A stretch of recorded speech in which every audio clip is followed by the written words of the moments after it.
story with meditation started 26 years ago through profound unhappiness and very dangerous levels of stress. That's basically what drove me to a monastery. Before I became a Buddhist monk, I had no interest at all in Buddhism or any kind of spirituality. But what happened was a very dangerous burnout at age 21. I was living in New York, and I was living a very extreme lifestyle. I wasn't looking after my health.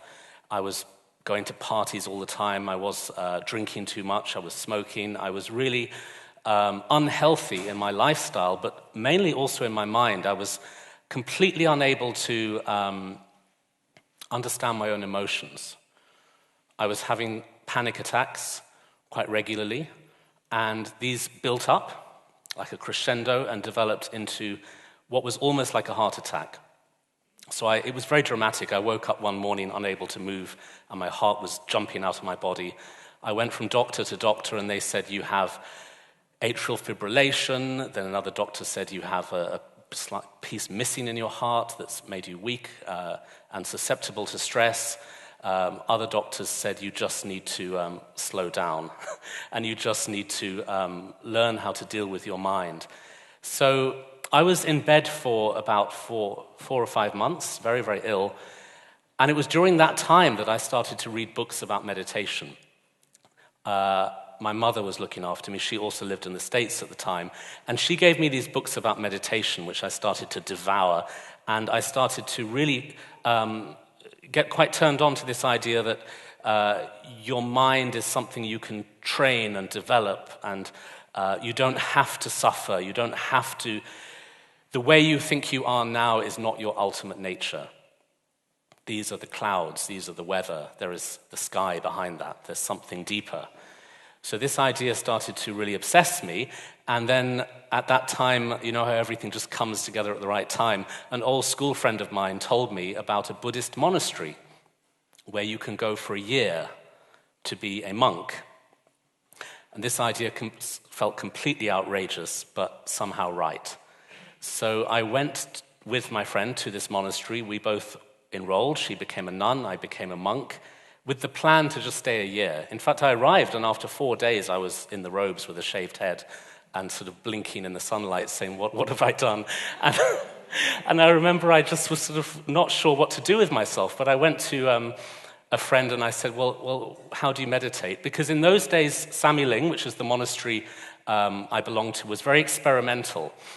Nowadays, it's much more strict and disciplined, but in those days, it was very experimental in that it opened its doors to lots of young people, quite wild, with wild energy, and just opened themselves up and said, come here and we'll help you, and you kind of find your own way. So I remember wandering into the meditation room after having been a monk for a few weeks, and I thought maybe I should actually learn meditation. And I said to a friend, okay, so how do you do this thing? And she said, well, you just sit there. So I just sat there like a sack of potatoes and just wasn't sure what to do. And then I went to one of the group meditation sessions. It was 2 hours long. And you couldn't move because you're in public and you're a monk. You're supposed to look all kind of, serene and posh and all of that. And they're all looking at you and you're sitting there thinking, what do I do? What do I do? What do I do? What do I do? And then slowly over time, I started to get teachings and instructions. It was very good for me to be thrown into the deep end and then find my way. And slowly I started to trust the teachers. Akong Rinpoche, who was my teacher, who was in charge of the monastery at that time, really took me under his wing and started to gradually teach me the stages of meditation training, which got me really into it. I mean, I really started to think of staying longer than a year, and that's, of course, what happened. In my second year of being a monk, I went into, I decided to try another year, and I went into a 9-month-long solitary retreat. Everyone thought I was crazy, and I would go crazy, but I tried it, and it seemed to help, because during those 9 months, I started to study and meditate on the notion of compassion. And I'm not saying it made me into a suddenly compassionate person, but it made me ask questions. It made me start to ask questions, what are we here for? What are we doing on this planet? What's my role? What could I do? And I started to realize that if I stayed a monk and learnt more about the mind, I might be able to help other people with their minds, particularly because I'd had such a struggle myself with very severe anxiety disorder and depression. I thought, well, maybe I can work through this and then show and help others to do the same. I didn't imagine myself going around giving lectures or writing books or anything like that. I just thought in a simple way, maybe I can be of benefit. And so after that retreat, I decided to take the vows to be a monk for my whole life. And that was 26 years ago. Here I am. And what happened was my monastery asked me to start giving classes and giving courses. And this was way before the sort of big trend in mindfulness. So I was a little bit adventurous. I went into prisons and hospitals and drug rehab centers and just started giving classes. And people seemed to benefit. And my own practice was starting to grow. I mean, I was learning while teaching. I still am learning. And then I worked like that for about 12 years and then decided to go again into retreat through the advice of my teacher and through my own inclination. And that's when I did that more extreme retreat that you heard about in the introduction, the four-year-long retreat. In Tibetan Buddhism, there's a very traditional retreat that lasts for 3 years, 3 months, and 3 days. But in my monastery, we follow 2 lineages of Buddhism, so putting them together, we have a 4-year retreat. So it was 4 years on a remote Scottish island with 20 other monks. You can't speak to each other much. And in fact, in the second year, you take a vow of total silence for 5 months. And the main thing about the retreat is that you really are in retreat. I mean, you have no contact with the outside world at all. We didn't even have electricity. We had a generator that came on at night so we could see our way around. But basically there was nothing, no contact with the outside, and very, very intensive, meditating all day. It was probably the most unhappy period of my entire life, because what happened to me was all of that panic and anxiety came back full force. I'd sort of suppressed it for 12 years. And now I'm standing in a corner, backed into the corner with my own mind, and it was horrible. I started to have panic attacks again. And I started to oscillate between very extreme panic and very, very, very deep depression. And I felt like a complete failure because I'd been a monk for 12 years, and now I'm in this sort of so-called advanced retreat and supposed to be, I don't know, levitating or whatever, and actually I'm just crying. So the first 2 years of that retreat, the first half was extremely painful. But what happened during the retreat was I had another meltdown. These meltdowns are quite good for you, actually, because what happened to me was I completely broke down in the middle of the retreat and got to the stage where I thought, I'm going to have to leave, or if I stay, I'm going to have to somehow resolve this. And so through enormously strong help from my retreat master, Lama Yeshe, I managed to stay and managed to learn how to give compassion to that part of my mind that was so tormented. And there was a kind of energetic shift in that the revulsion and the horror towards myself started to change into acceptance. I was using the meditation now in a much more effective way. I think I'd used meditation to run away from myself before. And I know many people do that, and I can understand why. But it doesn't work. At some point you catch up with yourself, and that's what happened. So I started to see how the meditation practice could help me to engage compassionately with this part of myself that I'd always found repulsive and always wanted to get rid of. And so the second half of the retreat was very different. I really started to get into it, and I started to really discover how you can train in happiness as a skill. It's a skill of the mind. And for me, I'm not saying it's like this for everybody, but for me it was very much about learning to engage with the parts of yourself you don't like, the fear, the anxiety, the horror, and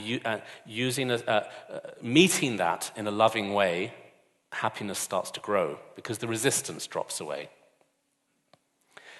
So when I came out of that retreat in 2009, I came to London and really noticed how unhappy people seemed. Not in a sort of judgy way. I wasn't going around saying that everyone's miserable, but I just was sort of getting into working again, teaching, talking to people, and I started to just see how people have become more impatient with their own feelings. And of course, technology has a big part to play in that. When I came out of retreat, everybody's face was glued to an iPhone. That smartphone revolution happened during those 4 years, and also all the social media networks were invented during that time. So I came out to a very different landscape. And one of the things I noticed most strongly was that people are feeling, invaded by information all the time. We used to have a different relationship with information. We could go towards the information. Now it comes to us. And so the news feeds are basically stoking everyone's cortisol levels and making people more anxious. Oh, and then I noticed that when you get on a train now, the first thing they say is, if you see something suspicious, phone this number. So as soon as you arrive somewhere, you're immediately told all the things that are horrible things that are going to happen. And then we also have this huge rise in political movements that use fear to win votes. We all know what that is about. And so there's a huge level of anxiety in our culture now that I don't think has ever been so strong before. And so that, of course, made me much more committed to my work, which is all about teaching mindfulness to people, very much outside of a religious environment. I'm not interested in converting people to Buddhism or anything like that. I'm interested in helping schools and colleges and businesses and all kinds of people from all walks of life learn to practice meditation techniques. But one thing I noticed really strongly when I started to teach people again was that their impatience became a problem in the meditation training. In that people meditate and then are waiting for something to happen immediately. And that's worse than it's ever been. It's very interesting how when somebody decides to learn meditation, they make this shift from external to internal, in that they make that decision that happiness is really a mind state. It's a state of being, it's something within. So if we meditate, we're learning to stop grabbing onto the happiness around us and instead finding it within. That's a very interesting shift. But what then happens is the person starts to look for happiness in the meditation. We didn't find it outside, so now let's find it inside. So we start to look for it in the meditation. And then we get more unhappy because we're grabbing onto a feeling all the time. And I think this is another thing that's been exacerbated by our use of technology, is that nowadays we're very obsessed with instant feelings. We want to have our senses stimulated constantly. That's how the TV programs we watch manipulate our senses, the movies, the social media that we scroll through. It's very much about exciting the senses, and we've got into a state where we think something is only working if we feel something from it. We have to feel something all the time. So then, of course, people learn meditation and they try and feel something in their meditation. Let me tell you my own story with this, is that when I first became a monk, I definitely got into that, in that I was meditating and actually getting more unhappy the more meditation I did. I remember in the first year of being a monk, I would do a lot of meditation. I really got into it, and I would do it all through the day. I would be working in the monastery, but then I'd keep sitting down and meditating throughout the day. And I started to go around with this kind of sinking feeling in my heart. It's almost as if the more meditation I did, the more miserable I became, and the more let down I started to feel. And I went to my teacher, and he said, well, it seems to me that you're meditating like a drug addict. And this was quite a shocking thing to hear, but it really rang true, because I realized that what I'd been doing was sitting down to meditate and then thinking, okay, I've done 10 minutes, when am I going to get a buzz? When am I going to get a hit from this? When am I going to come up on my meditation? Because that's all I'd known in terms of happiness, is little hits of pleasure. So I assumed now meditation should give me a little hit of pleasure. And the problem is, the more you're looking for that hit of pleasure, the more you are creating the absence of pleasure. Because the mind that thinks I want to be happy is the mind that thinks I am not happy. The more I want to feel happy, the more I'm telling myself I lack that feeling. And because everything in our mentality is a habit that perpetuates more of its own nature, that just grows. The more I want happiness, the more I'm building a feeling of lack. Of course, this is a part of human psychology that advertisers know how to manipulate. They always make us feel there's something else out there, we'll never truly be happy. And of course, that's become more and more prevalent now because of the nature of how we're invaded by constant advertising on our phones. So I think more than ever, we're in that state of wanting to feel something all the time. And I meet many people who meditate and they say, well, it didn't make them feel good. They didn't get anything from it. So what changed for me was when I learned how to not do that in the meditation. I learned how to link the meditation practice with two major things. One is acceptance, and the other one is compassion. So, and I'm still learning, of course, but what was a shift for me was learning how to meditate without, well, meditate badly, basically. Just think, I'm just going to do it, it doesn't matter. I don't need to do it well, I'm just going to do it. That's what I mean, meditate badly. What I mean is, don't put too much pressure on yourself for it to go well. Just do it. And what also I found very transformative is learning to meditate when I felt ill or when I felt unhappy. And of course, this was a major thing for me in the 4-year retreat as well, is learning to be with discomfort in a meditative way, because then you're not always striving for a good feeling. You're just learning to be with the moment, whatever that is. So I think that's a very important thing to explain and promote in the world of meditation and mindfulness, because many people tend to crave that sensation of well-being, which means they're maybe just creating the absence of well-being. So this is the question, what is happiness? If we're making this shift from, okay, it doesn't come from outside, it's a state of mind, the famous phrase, happiness comes from within, but what is it? What does that mean? So if it's not about having a great feeling, what is it? Well, I think it's very much about being less tormented by our thoughts. I think happiness is the same as freedom. Being free from having a tempestuous relationship with our own mind. So then another problem arises. If you say that to people, they say, oh, okay, so meditation means clearing the mind. So let's get rid of all those thoughts. Let's just sort of vacuum them up and throw them away. And that's another problem which comes up a lot in meditation, is people try to do it in a very sort of mind-clearing way, where they sit down and just try and blank out their thoughts.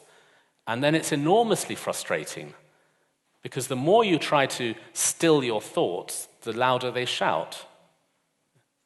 The more you push something away, the more invasive it becomes. So this notion of trying to clear the mind is really problematic. Okay, so what is it then? It's about changing our relationship with our thoughts. This phrase inner peace is used a lot, isn't it? It's become almost like a bumper sticker. It's very common, this phrase inner peace. And I used to think inner peace meant silence. I thought it meant just everything should go away. But actually my definition of it has changed over the years, which is it's not about an inner silence, it's about being at peace with one's thoughts. So meditating is not about having an empty mind. That you could put yourself into an unconscious state by banging your head against a wall if that's what it is. But it's not. It's not about unconsciousness or trance or disappearing. It's about changing the relationship with the thoughts and emotions, which means to be less driven by them. It means to be able to step back and observe. It's very much about becoming the observer of the thoughts and emotions.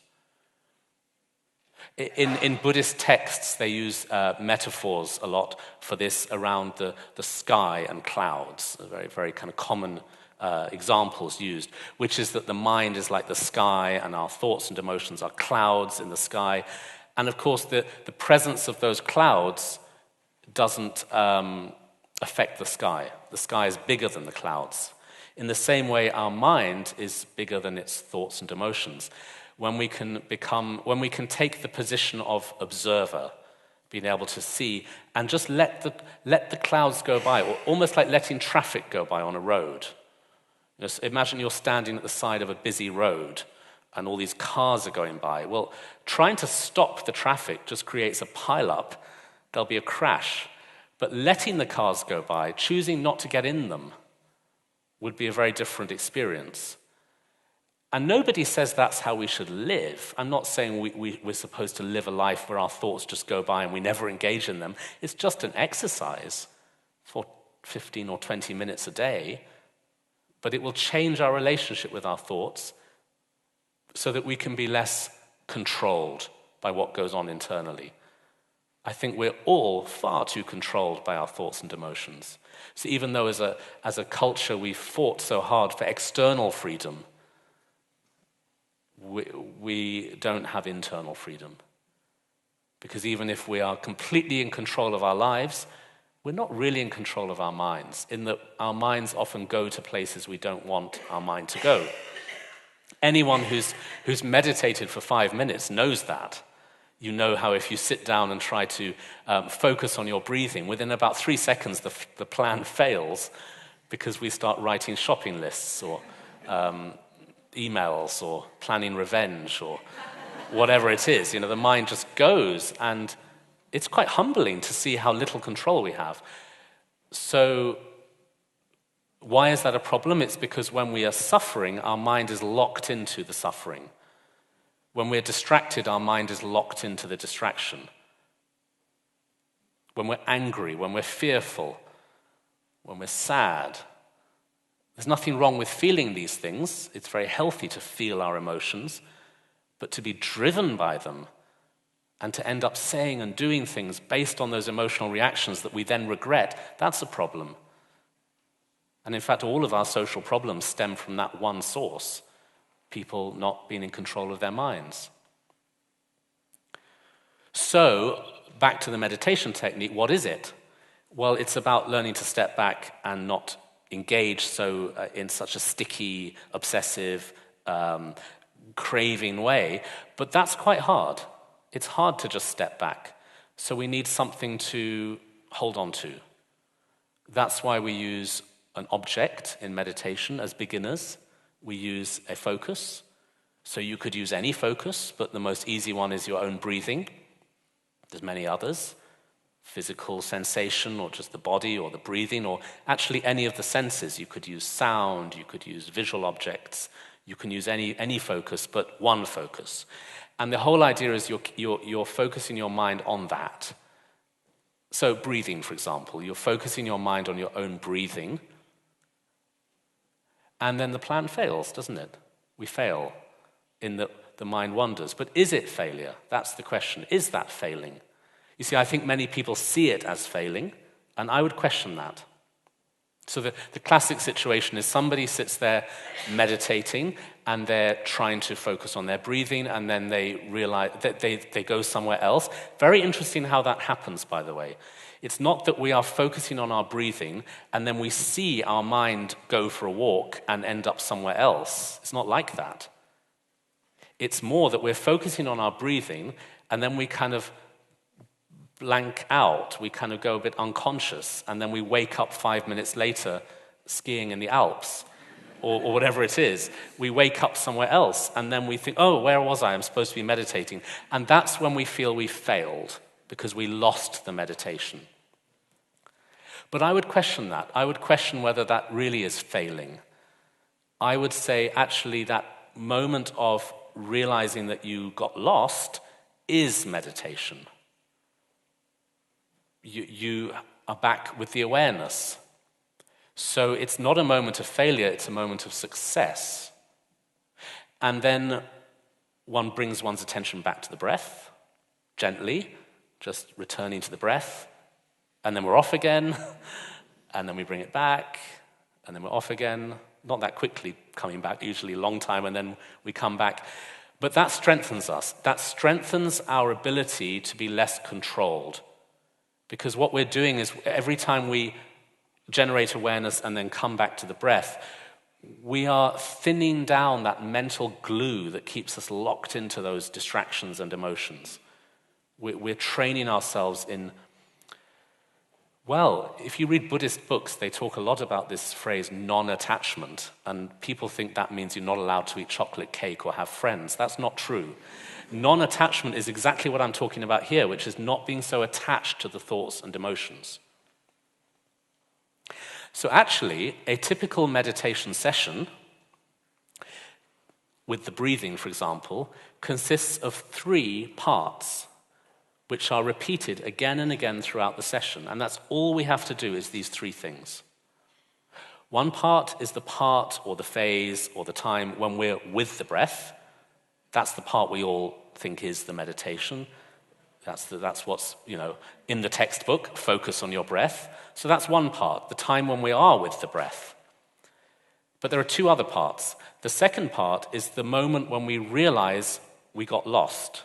So we were lost in thought, kind of unconscious, and then suddenly we wake up inside our thoughts. You know that feeling when you suddenly realize, oh, where was I? That's part 2. That's also meditation, because you've found your awareness again. You've regained, you've found the awareness, you're back. So that's part 2, phase 2. Part 3 or phase 3 is the coming back to the breath. So the first part is being with the breath, the second part is realizing you got lost, and the third part is returning. I call these 3 phases breathing, noticing, and returning. Breathing, noticing, and returning. And a meditation session will be made up of those 3 things again and again. And practicing those 3 phases makes us stronger over time, just like exercise. But the really interesting thing is that if you realize that it's those 3 things that you're training in, then you start to have a different relationship with your thoughts and emotions. Because you start to see that the thoughts, distractions, and emotions are the very thing that enable those 3 things to happen. I mean, look at it this way. If you're supposed to be coming back to the breath, well, you've got to have somewhere to come back from. So the distraction enabled you to come back to the breath. So it's not such a bad thing after all. So realizing this revolutionizes people's meditation practice. It no longer needs to be a harsh journey of failure and self-criticism and constant stress, thinking, oh, I keep doing this wrong, I'm not doing it properly. Instead, it becomes very gentle and very accepting. Because when your mind wanders and you see, oh, you realize you're back, oh, where was I? And that's not failure, it's a moment of success. You start to have a compassionate inner environment. Our inner landscape is often quite harsh. I know mine used to be incredibly harsh, where I would walk around with this constant inner monologue of self-disgust. And then when I started meditating, my inner landscape was very much about, I'm doing this badly, I've got too many thoughts, I'm rubbish at this, I wish those nasty thoughts would go away. But when we do the practice in the way I've described, which is just noticing and returning, the atmosphere of our psychology becomes quite gentle and quite kind and quite accepting, because we're no longer at war with our thoughts and distractions. Our mind got lost, we see it got lost, we don't need to push the thought away, we just bring the attention back to the breath. That is compassion, because we're just leaving the thought in its own natural place and not trying to do anything about it. I would define that as unconditional love. I would describe that as unconditional love. Unconditional love towards a person means to love them just how they are, without wishing to change them in any way whatsoever. Just let them be how they are. You love them in that moment, warts and all, in all their glory. So the inner atmosphere of unconditional love in relation to one's own mind is about this, in that our mind wanders, we realize it got lost, we notice we were thinking, and we just leave that alone. We don't need to chase the thought. We don't need to repress the thought. Just let it be and come back to the breath. So it's a total acceptance. Chasing the thought is a kind of non-acceptance, because when we see a thought, or perceive a thought, and then we want to make it into two thoughts, we're almost saying this thought isn't good enough the way it is. It needs to be a bit more juicy. It's a little bit boring. Let's dress it up. Let's jazz it up. 2 thoughts, 3 thoughts, 4 thoughts. Let's take it on a journey. Because in its own essence, it's not good enough. It needs to become more, interesting. So chasing the thought is a kind of aggression, because we're saying this thought isn't enough. I need 2 of them or 3 of them.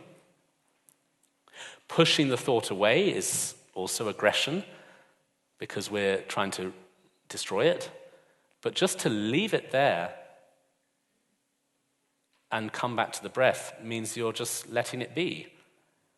So this changes our interior landscape.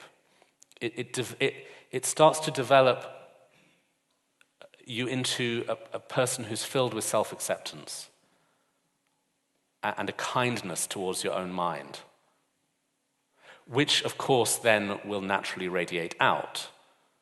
So the compassion within will naturally become the compassion that radiates towards others and becomes action, of course, not just a feeling, but action. So I think that's a really crucial learning, which is very, very helpful, is to learn to change one's relationship with one's thoughts. Why is it beneficial? Well, obviously it's beneficial because if we do this exercise again and again, we're going to be less controlled by our thoughts and emotions, but also have this gentleness inside, which can start to grow and radiate. So compassion is the essence of the meditation journey. And also, of course, Buddhists talk about this a lot, but also in the world of secular mindfulness, it's so important. People who practice compassion-based mindfulness find it much more enriching, and it really changes the game. So I would say that compassion-based meditation has two aspects to it, and I've described one of them so far, which is that the internal relationship with the thoughts and emotions is compassion, and that grows. But I think another thing is to think about why we're meditating. Why are we meditating? It's about intention. It's about the motivation. So what I try to do myself and encourage other people to do is every time we sit down to meditate is to take a moment at the start of the session and generate compassion, which doesn't mean sitting there waiting until you feel this kind of overwhelming love for all beings. That's you can't just kind of manufacture that, but just an intention. Just an intention is a good start. to generate the intention, I am doing this for the benefit of not just myself, but for others too. Through this practice, may I benefit others. And then at the end of the session, close down the session with a sense of dedicating the practice to the benefit of not just oneself, but others too. This means you're framing the practice, you're kind of bookending the session with compassion, intention, building intention. Really exciting research has been done in this, particularly by Tanya Singer, the neuroscientist, who has looked into, used brain scanning, brain imaging on people who practice meditation, and especially people who practice compassion-based meditation. And what's been shown is that the motor cortex in the brain has been activated and sort of trained or developed. And the motor cortex is the part of the brain that deals with intentions. And if we're literally building the intention again and again and again, and it's activating those brain regions that will make us go out and do things, well, that's a very good thing, because our compassion will cease to be just a feeling and become action. And I think the fusing, the merging together of compassion and meditation is the key, because without that, our ordinary human experience of compassion can be very draining and very a feeling of helplessness. It's more like empathy. Empathy is a good thing. It's a very beautiful quality of the heart. At least we feel something for others. We're not just completely self-centered. We see others suffering and we feel something. That's a good thing, but it's quite frustrating. There's this notion of empathic distress, where you see so much suffering in the world and you feel kind of helpless, frustrated, despairing, angry, overwhelmed, all of those things. And also the empathy, it becomes almost as if we join with the object of our empathy in a state of misery.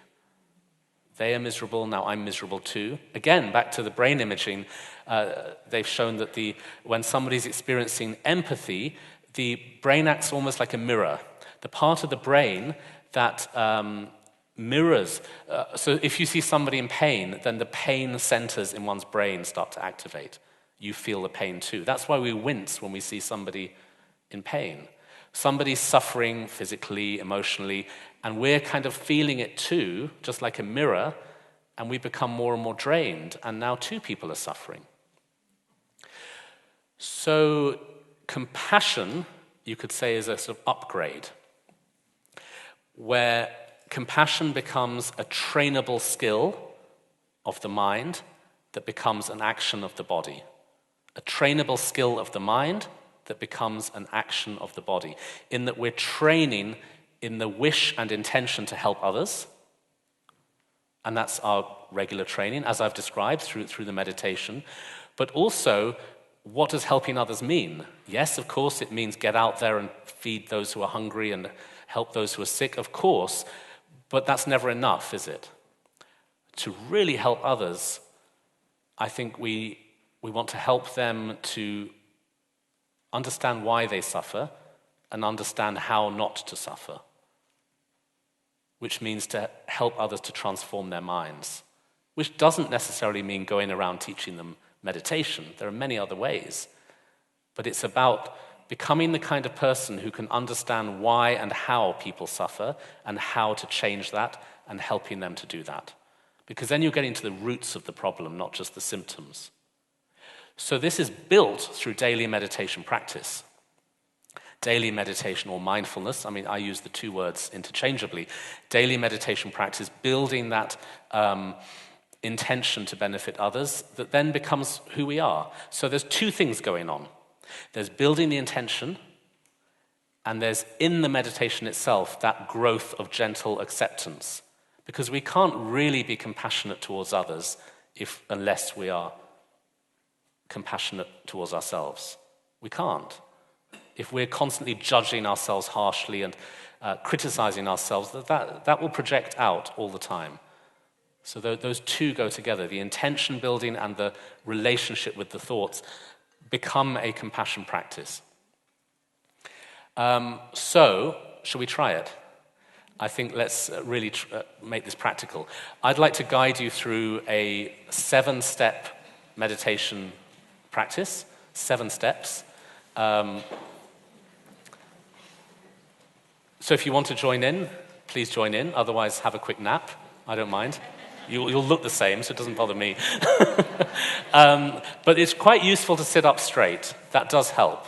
So it's tempting to slouch in the chair and close one's eyes, but actually it's more focused and alert to be sitting in a good posture. So I would just, sit up straight and have a sense of symmetry and balance in the body.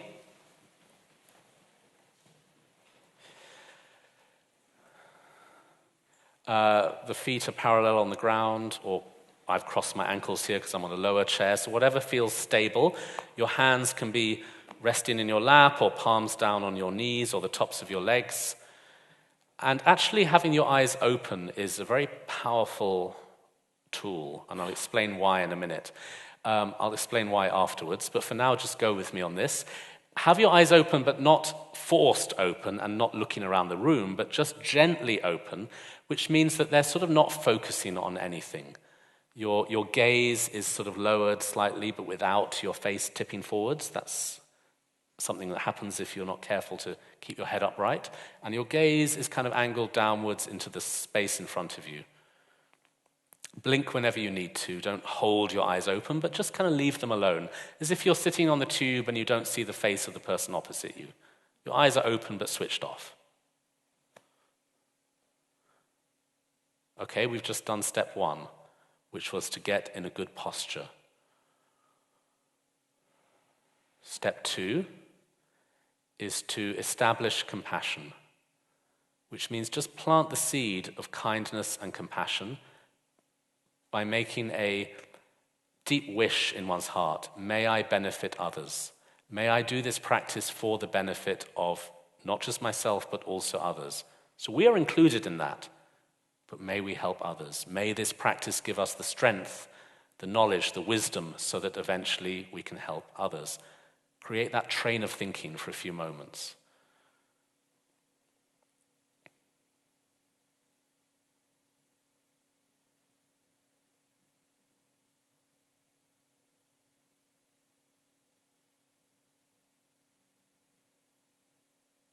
Okay, step 3 is be aware of your body. The easiest way to do this is to focus on the contact between your body and the furniture. Feel the chair under your body. Feel the chair through your body. Under you, behind you. Just sense it. Sense the contact.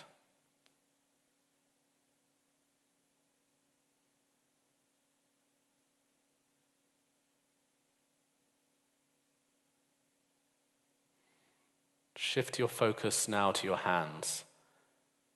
Just feel how your hands feel resting on your legs. Notice the sensation of contact between your hands and your clothing as your hands rest on your legs, or if you're wearing shorts, then on your skin. Just notice the contact. You're not really thinking about it, you're just feeling it, sensing it. Your mind will keep jumping into thoughts. Gently bring it back to the sense. Just gently pull your awareness back into the sensation.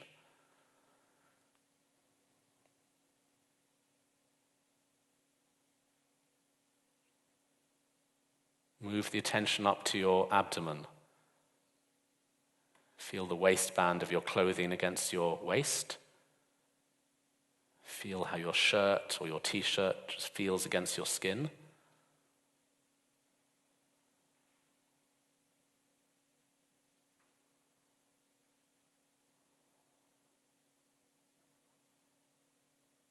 Okay, the next step, step 4, is feel how your body moves with your breathing.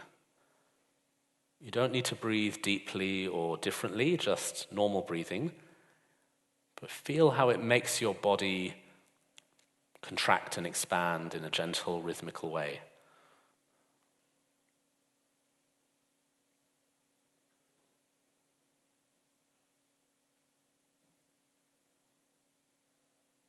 Remember that your mind will go, but all you need to do is notice and return. Notice you got lost and return back to the body, feeling the breath moving the body.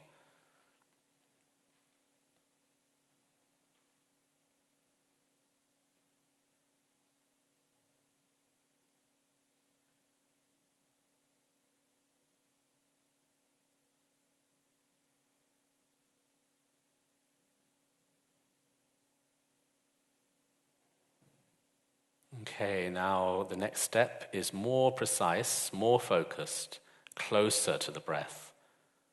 Focus on how the breath enters and leaves your nose, or if your nose is blocked, then how the breath enters and leaves your mouth. Feel the air brushing against the skin at the edge of your nostrils or your lips. Don't push the air, just let it be. Keep returning to that place when your mind gets lost.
Your mind will go into distraction or sleepiness.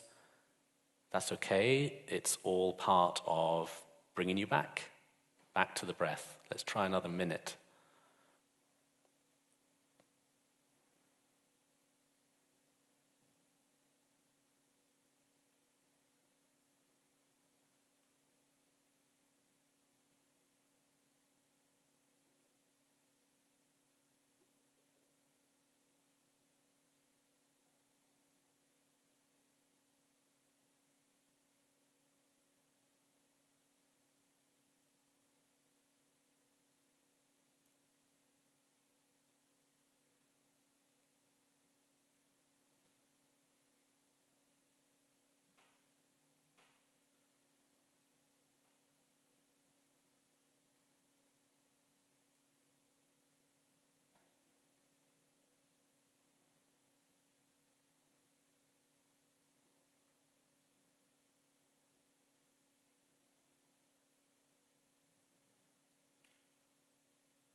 Okay, now to conclude the exercise, the next step is focus on your body, like we did before. So sense the chair under you, feel your hands, different parts of your body or your body as a whole.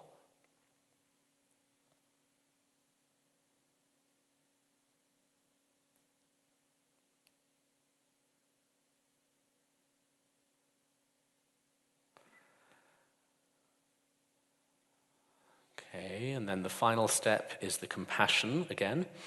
So just a final moment of deciding or committing oneself to the path of compassion. Make the wish in your mind, may I benefit others. Through this practice, may I help myself, but also help others in the deepest possible way.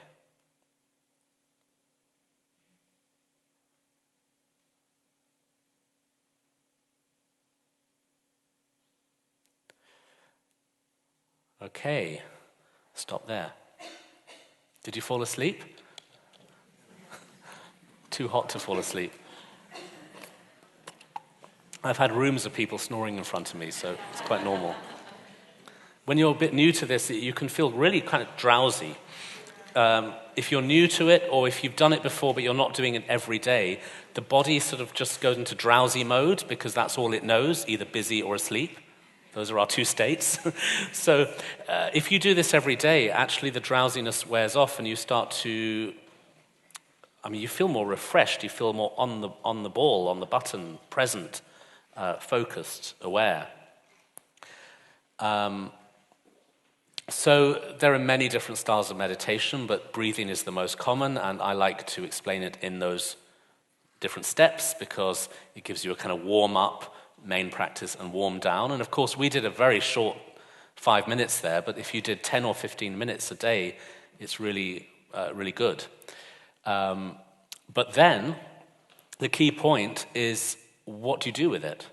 And how do you bring that meditation into action, into reality, and how do you make it change your day and change who you are? How does it progress? Just doing 10 minutes a day and then the rest of the day nothing isn't going to do much. But interestingly, even if you just do 10 minutes a day, but the rest of the day have tiny little drops or drip feeding it throughout the day, that does make a difference. So here I'm talking about practicing micro moments of mindfulness many times a day, even while you're busy. So it means you could be brushing your teeth, you could be washing your hands, you could be doing simple actions, but bringing your attention into that sense mode. You're sensing the moment, feeling the toothbrush against your teeth, feeling the water or soap against your hands if you're washing your hands. I do this when I'm standing in a queue or waiting somewhere. I'll feel the ground under my feet. I'll be aware of my shoulders, just in small moments. I love doing this in busy situations, standing in the queue at an airport or waiting for a train or being in the tube in London, hot, uncomfortable, can't get a seat, you're standing there all like sardines. Well, you can take a moment to just feel the moment in your body, and this is mindful. It's a mindful moment. But if you're building that throughout your day, I feel it's almost like drip feeding it throughout the day so that it just becomes part of you, and it means that your meditation enters your life. It isn't something separate from your life. I was very guilty of this when I started. I got to the state in my early days of being a monk of doing 2 solid hours of meditation a day and thinking, yeah, I'm really, top of the class, doing it properly. But no, it was not working at all because the rest of the day I was just not bringing it into reality, so it was wasted. I was quite arrogant about the whole thing, thinking, yes, 2 hours, but it's not about counting the hours you've done and then giving yourself a gold medal. It's about making it part of your life. So it was actually only after a few years of being a monk that I discovered how to do those mindful moments, and then that changed things. It really helped me to become much more calm. I used to be a very highly strung, anxious, speedy, quite manic person, and my body chemistry has changed. I'm much more grounded and much more calm and relaxed as a result of simply doing these moments throughout the day and letting that become part of my system. But there's a deeper reason for it. It's also about learning to enjoy the present moment, especially when it's a moment of discomfort. So when I teach people this, I often start them off with simple things, such as brush your teeth mindfully, wash your hands mindfully, drink tea mindfully, have little moments behind your desk where you feel the ground under your feet. But then I try to encourage them after a while to start deliberately going into a mindful state when they're stuck in traffic, or when they're standing in a queue, or whenever they feel themselves to be impatient, waiting for something. Waiting is a really interesting phenomenon. It's something we do many times a day, and it's something we generally don't like, because the notion of waiting means that you're not living, you're waiting for the thing to happen that then you'll live. And that seems to be our lives. that we're always waiting for the next thing. So when is the next thing? Because the next thing will then be waiting for the next thing. So in those waiting moments, which are, there's multiple of moments like that each day, waiting for something, in those moments we generally start going into a slightly stressy state. The body starts producing cortisol, adrenaline. We go into that sort of stuck state or feeling of rushing or wanting to move forward. If you practice a moment of mindful awareness in that moment, so you're sitting behind the wheel of your car, you're in traffic, and you just really sense the chair under you, the car seat, or you're waiting for a train or standing in a queue, and you really sense the ground under your feet. If you do that, you are kind of reprogramming yourself because you're learning how to meet discomfort with acceptance and awareness, which is a form of compassion, because you're learning to forgive that moment. But also you're teaching yourself how to be happy against the odds. How to be happy against the odds. Because normally our relationship with happiness tends to be about, I need to be in the right situation and then I will be happy. I need to lie on a beach. I need to be having a bath with bath salts and candles and music. I need a situation that makes me happy. That's the normal approach to happiness. But if you take this as your exercise, what I've mentioned, then next time you're stuck in traffic, instead of feeling unhappy, you'll feel a kind of little energy in you of, oh, I can do that thing. I can do that thing I learned about. I'm going to do my practice. So you're in a situation that would normally make you emotionally shut down and physically start to feel stressed, but instead you're thinking, bring it on. This is helping me to go deeper. It's a bit like going to the gym and lifting weights. You're not going to lift feathers, you won't get muscle. You're going to lift big weights, you'll get big muscle. So you need the resistance to give you strength in a gym. It's kind of like that with this exercise, that you're standing in a queue or stuck in traffic and you're relaxing into the moment. So you start to feel a sense of curious enthusiasm around the things that normally wind you up. So this starts to develop as what I would call independent happiness. Independent happiness. Happiness that doesn't depend on a trigger. Happiness that you can produce within yourself even in difficult situations. And of course you start with queues and traffic jams, but it can become your habit that then builds into more difficult situations. I mean, for me, I used to always be terrified of any kind of public speaking. That was for me the most horrible, horrific thing ever. I was an actor before, but that's very different. Being an actor is easy because you're not being yourself. You're being completely somebody different, so you can disappear behind that. But anytime I had to present at college, I had to do that a bit, present to a group, I would just start crying with fear. And in my early days of being a monk, when I had to give little lectures at the monastery, I'd be terrified. And what I started to learn to do was take that moment, do mindfulness in that moment. So as I'm standing on a stage talking, I'll go into a mindful state. So I'm meeting the thing that normally is uncomfortable in a mindful way. And what that's done for me is, now giving a talk is like having a massage. It's like relaxing for my body. Towards the end, I feel really kind of, the more I do it, the more relaxed I become, because I've made a connection in my mind between scary thing, relaxed response. Put those together. So how can this start to build? Well, it could build into our relationships. Relationships with people at home or at work where we feel tense, unhappy. These kind of exercises create forgiveness. Forgiveness is, again, a trainable skill. It's where you can teach yourself to go into a more calm, more relaxed, more present state in the face of somebody, or when you think about somebody or you're with somebody who normally winds you up. It doesn't make you into a doormat. It actually makes you stronger. So this is the final topic I wanted to mention tonight, and then we're going to deal with questions, and then we're going to finish. So I want to say a few things about forgiveness, and I've introduced the topic by talking about this very practical tool around relaxing in queues and traffic jams, and believe it or not, that changes our relationships, because it trains you in being able to meet the thing that normally winds you up and meet it with peace and almost enthusiasm. It doesn't turn you into a masochist, don't worry. It just makes you a little bit more open to the things that normally make you tense. But I think forgiveness as a trainable skill is very much about two things.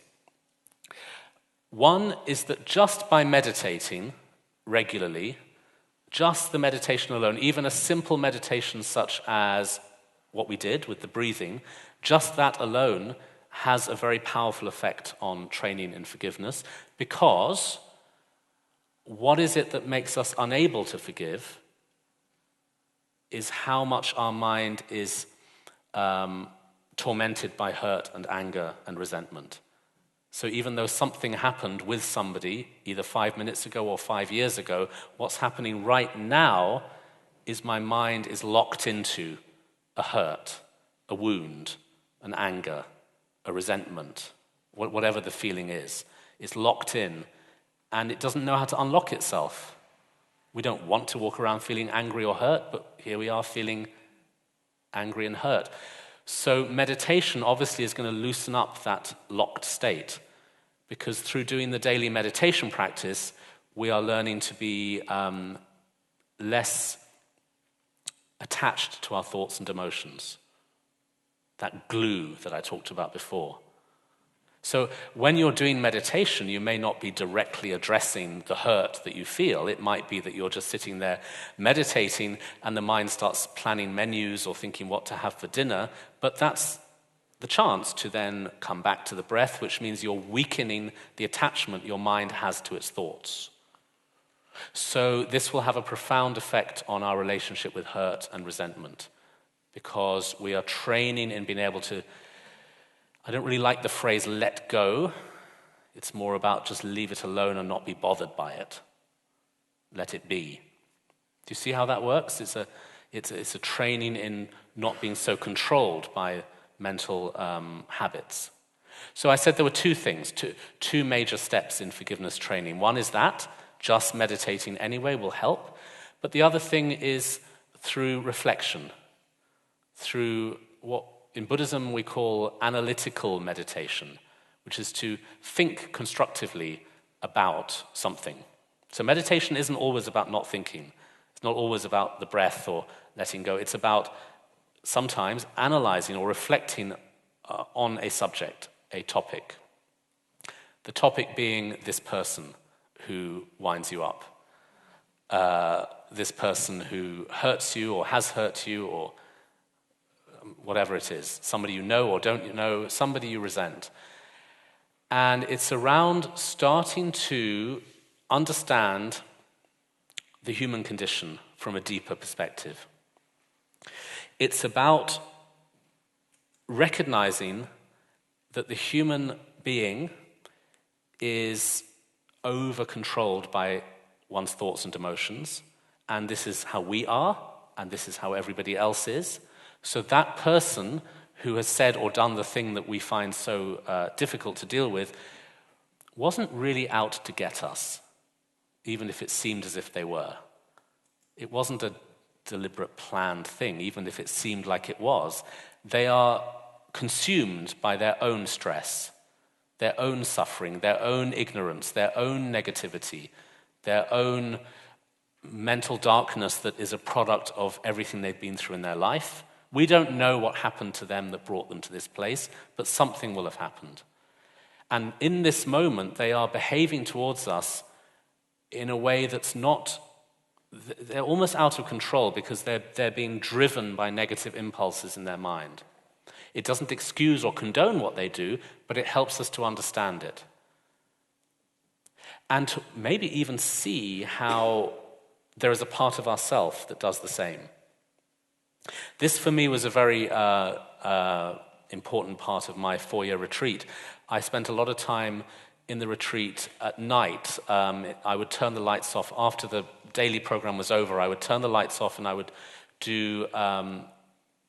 sit and do some compassion work around my relationship with my father. We've always had a very difficult relationship, and I've always felt very damaged and abused by him and all of that. And what I was doing in these meditations was I would sit there and I would think about him, I would imagine him opposite myself, and I would try to feel that I was breathing in all his sadness and all his suffering, breathing it into myself and exchanging it for love, sending out rays of white light into him and filling him with peace, breathing in his pain, breathing out joy, and trying to sort of feel that I was taking away his pain. And what was very interesting to me was I was then reflecting on his so-called darkness, all the things he did or said that were so cold or aggressive and hurtful. I'm thinking about those while I'm breathing them in. And then suddenly one evening I thought, and it wasn't just a thought, it was a feeling. I suddenly thought and felt, oh, I do that too. I do what he does. And I suddenly realized that when I'm frightened, I become quite cold. When I'm nervous or frightened, I tend to block people out. I become scared and I lose my gentleness and I become quite, and they might feel rejected. I'm not trying to reject them, but they probably do. I hope I don't do this so much now, but I definitely used to a lot. And it was really, really a moment when I thought, oh, the enemy, my father, the so-called enemy, is in me.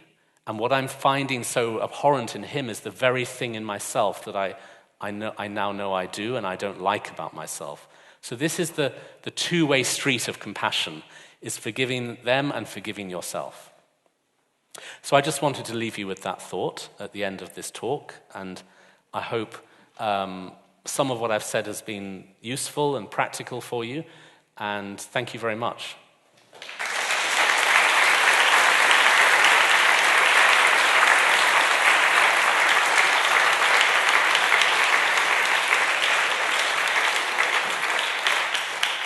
So if any of you have questions, we have time now, and there are some microphones roaming around. Our friends in green are holding microphones. So, hello.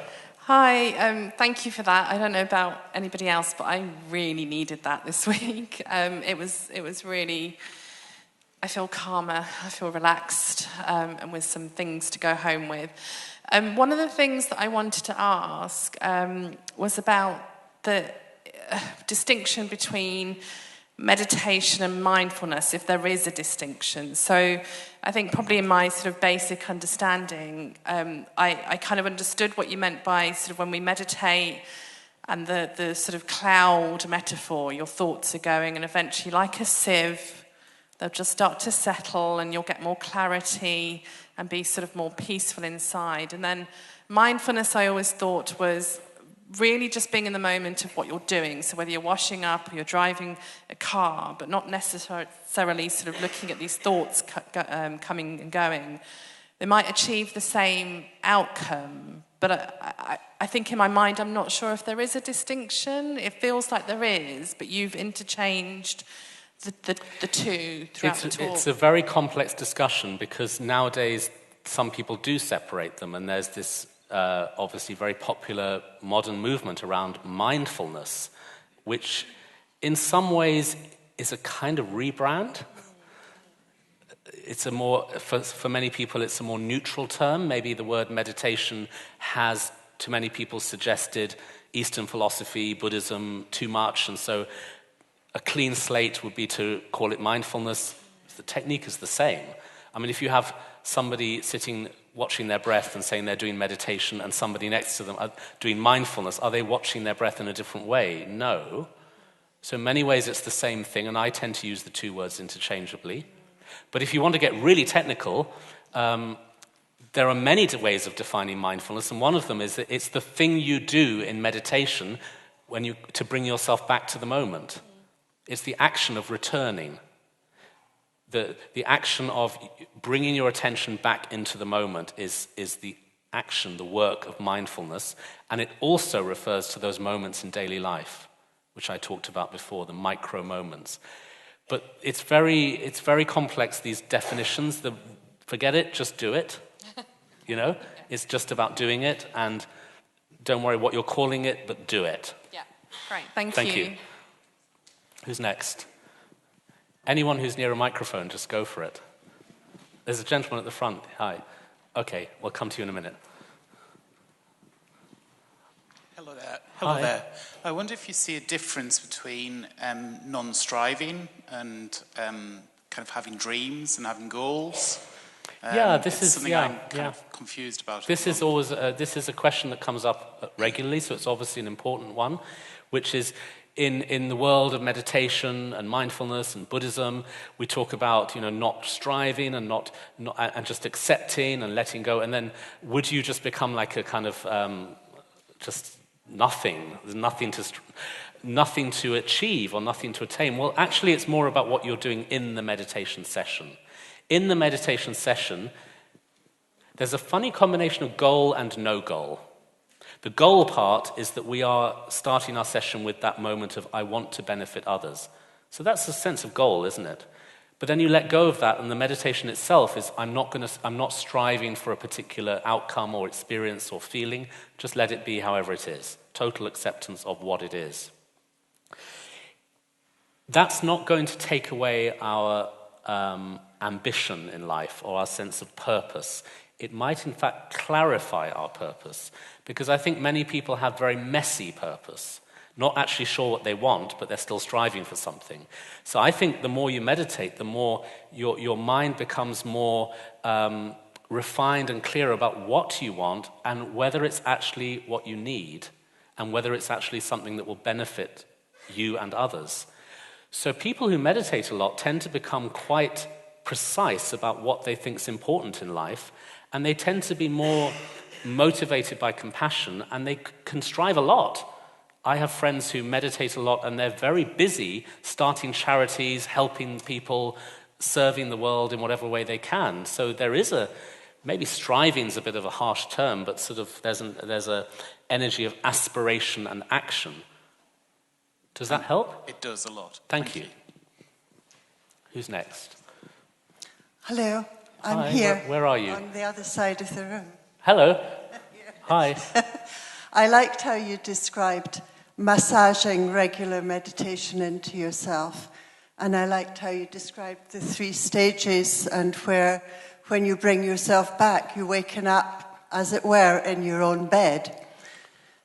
But could you unpick a little bit if there's a difference between thoughts and emotions? You speak of thoughts and feelings and emotions. Is it simply a matter of degree, the difference between them? Or can you say something about that, please? I think emotions, well, in Buddhist texts about the mind, they talk about mental activity as a huge range of experiences, thoughts, emotions, distractions, memories, anything actually. In fact, in the deeper aspect of Buddhist philosophy, they say that the entire universe is mental activity because we're perceiving it with our mind. So it gets quite complex. But whenever I'm teaching about meditation, I'm thinking in terms of mental activity, and I would say thoughts and emotions are just all within that category. Emotions are maybe thoughts which have more charge, and the stronger thoughts which have more thoughts which shout louder, or thoughts which last longer, or thoughts which become a mood. That emotions are very useful because you can feel them quite strongly in your body. And that's what I was doing in retreat, where I was feeling this horrible sadness and anxiety, and locating it physically and then learning to give compassion to that physical feeling I was quite glad I was having emotional states that were so juicy and so strong. So I would say that emotions can be very useful in that sense. Okay? One wouldn't deny that. Okay, good. Thank you. Anything else? Who's next? You've had your hand up for a long time, so definitely coming to you next after this person. Hi. Hi. How would you describe a difference between feeling compassion towards oneself and feeling sorry for oneself? How would you define them? I don't know. When you say feeling sorry for yourself, do you see that as a bad thing, as a good thing? What do you mean by that? Do you mean? Well, it's kind of it's rather miserable. It's a miserable feeling to feel sorry for oneself. But do you mean when one gets it? compassion- Yeah. Do you mean that you're kind of going around feeling poor me, and you're just sort of Yes. almost just stuck in that? Well, Yes. I would say compassion for oneself is about a very direct, loving relationship with one's thoughts and emotions, particularly the ones that hurt. So you're having a very direct sense of kindness and acceptance towards those parts of your mind that you normally would want to get rid of. So that's quite dynamic. You're not sort of sloshing around in the misery feeling poor me. You're really dynamically training to make friends with that part of you that you weren't friends with. Thank you. Thank you. Can we pass the mic just over to the front here? Here. Thank you. Well, first of all, thank you for sharing your story and knowledge. Thank you. I think I have a little bit different question from the rest, which is just curious. I have actually two sets of questions. Okay. Based on your experience. So first, Yeah. to enter the monastery, Yeah. do you have to wear robes and shave your hand? Depends if you're going to be a monk or not. If you want to be a monk, Yeah. Unfortunately, it's the uniform. you have to. Let me make one thing clear, though. Buddhism, and also the whole world of meditation and mindfulness, you don't have to be a monk. Monks are a very specific role within Buddhism. Many people practice Buddhism and have ordinary lives with families and jobs and all of that. Monks are just a very specific tradition within Buddhism. To be a monk, you have to do all this stuff.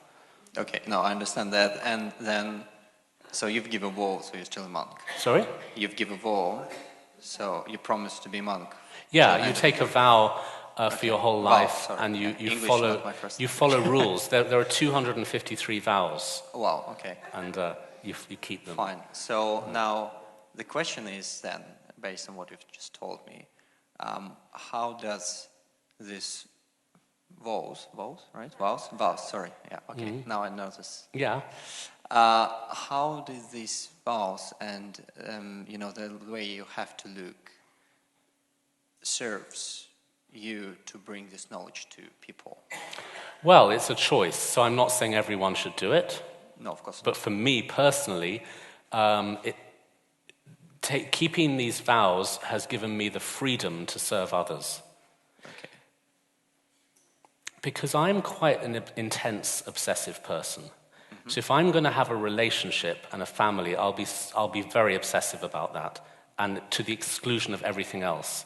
All right. So with my kind of mind, I feel a life of celibacy and not working in the normal way that other people work and having cars and houses and families. I feel that giving up all of that has opened me up to being able to serve others, and it's made me incredibly happy.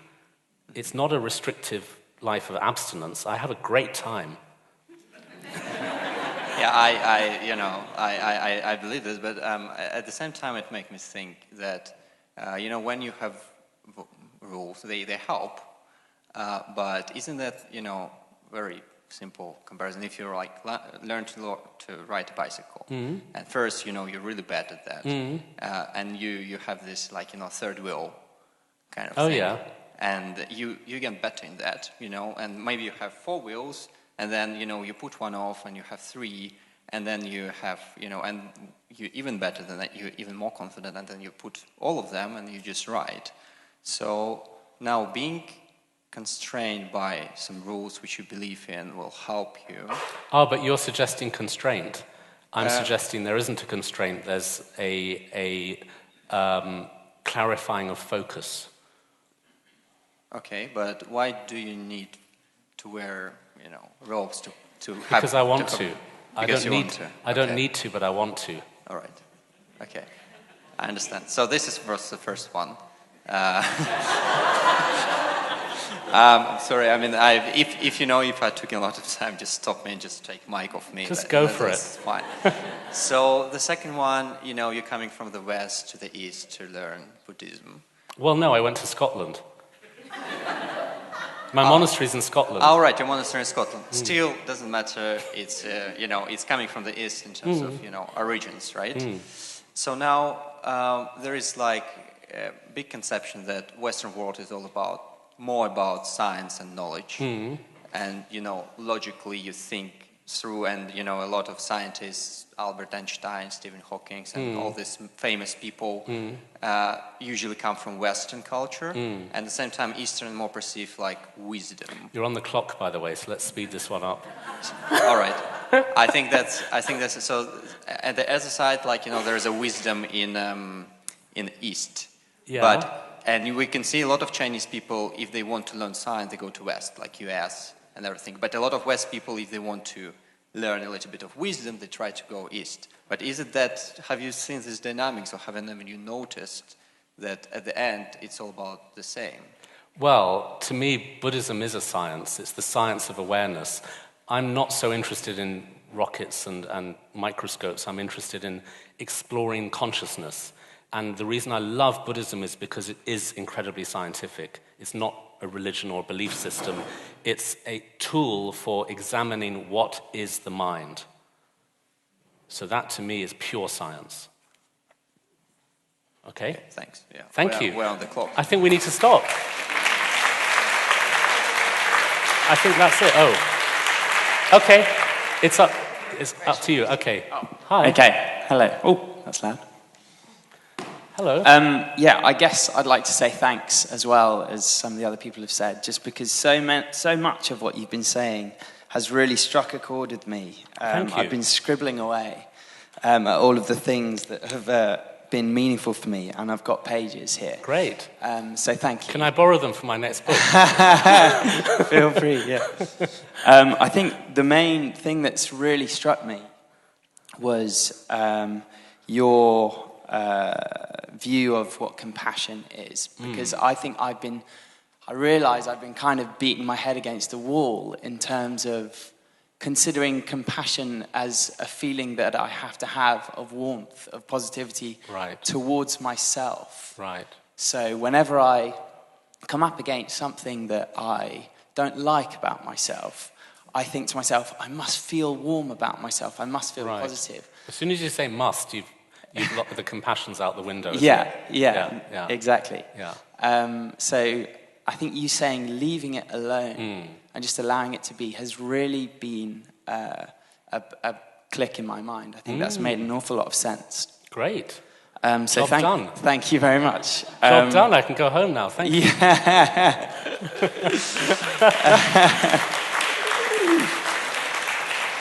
I guess I'm kind of not 100% sure what the question is, to be honest, but doesn't sound like there is one. I think one of the fears that I have is that if I just leave it be and I don't try and fix it, then the problem will go unsolved and I will continue living with this problem. Sure. There's that fear there that stops me from just letting it go and leaving it be. But isn't it about learning to solve a problem from a higher level of consciousness than the one that the problem belongs to?